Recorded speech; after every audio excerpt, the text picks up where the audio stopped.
I still remember the day I found him. It was a cold, rainy afternoon and the streets were nearly empty. I was driving home from work, my mind cluttered with the usual worries, when I saw a small, shivering figure huddled under a bench in the park. At first, I thought it was just a pile of rags, but then I noticed the faint movement, the slight rise and fall of what could only be breathing. I pulled over, my heart pounding, and approached cautiously. As I got closer, I could see that it was a dog, a small, scruffy terrier mix with matted fur and eyes that seemed to carry the weight of the world. He looked up at me, and in that moment I felt a connection that I can't quite explain. His eyes were filled with fear, but there was also a glimmer of hope, as if he knew that I was there to help him. I knelt down slowly, not wanting to scare him, and extended my hand. He flinched at first, but then, after a few tense seconds, he sniffed my fingers cautiously. I could feel his cold, wet nose against my skin, and I knew I couldn't leave him there. I wrapped him in my jacket, feeling his tiny body tremble against mine, and carried him to my car. The drive to the vet was a blur. I kept glancing at him in the rearview mirror, his eyes now closed, his breathing shallow but steady. I didn't know what his story was, but I was determined to give him a new one. At the vet, they told me he was severely malnourished and had a few minor injuries, but nothing that time and care couldn't heal. They cleaned him up, gave him some food, and placed him in a warm bed. I sat with him for hours, talking softly, trying to reassure him that he was safe now. That night, as I lay in bed, I couldn't stop thinking about him. I had always loved animals, but this felt different. This wasn't just about saving a life. It was about giving him a second chance, a chance to know love and kindness. I knew then that I couldn't let him go. The next few weeks were a whirlwind of emotions. I named him Max, and he quickly became a part of my life.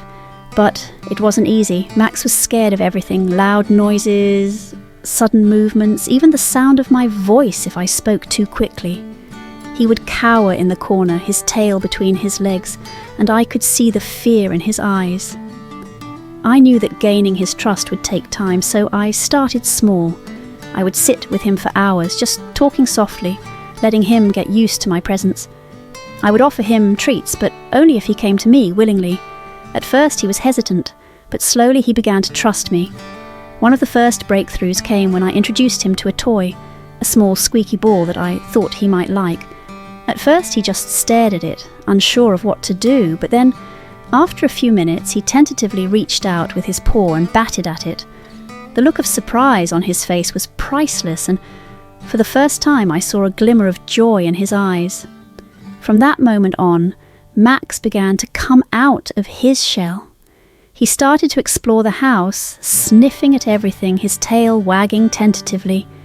He would follow me from room to room, always keeping a safe distance, but always watching, learning. But there were still moments of fear, moments when he would retreat back into himself, and I would have to start all over again. It was frustrating at times, but I knew that patience was key.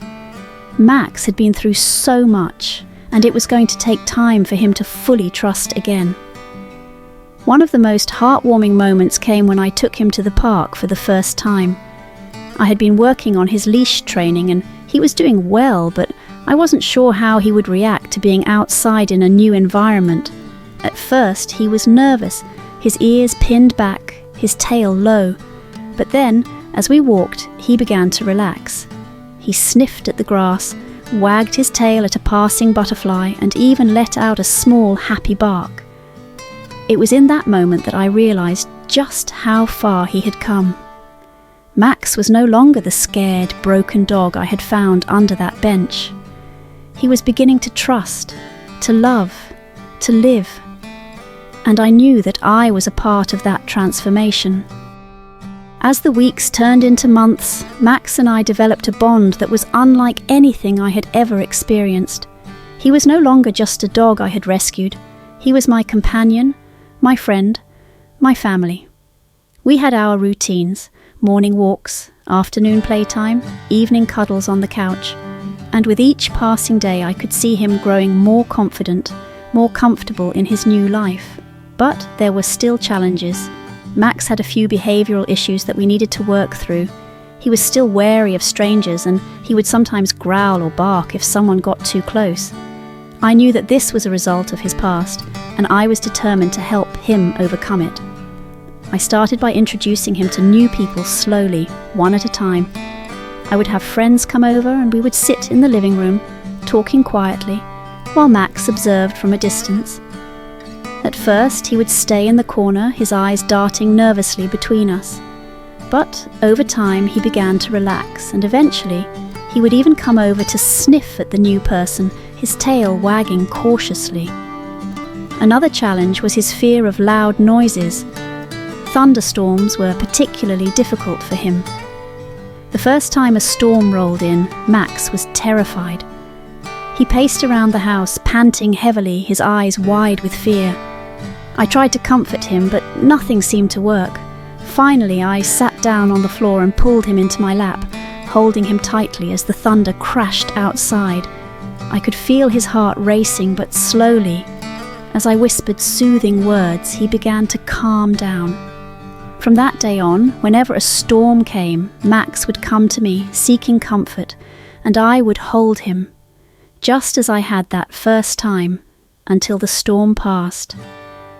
It was in those moments that I realized just how much he trusted me, how much he relied on me to keep him safe. But it wasn't just Max who was changing, I was changing too. Max had taught me so much about patience, about love, about the importance of second chances. He had shown me that even the most broken souls can heal, that even the most fearful hearts can learn to trust again. It's been a year since I found Max, and looking back, I can hardly believe how far we've come. The scared, shivering dog I found under that bench is now a confident, happy, and loving companion. He greets me with a wagging tail every morning, follows me around the house with unwavering loyalty, and curls up next to me every night, his head resting on my lap. But more than that, Max has become a symbol of hope for me and for anyone who hears his story.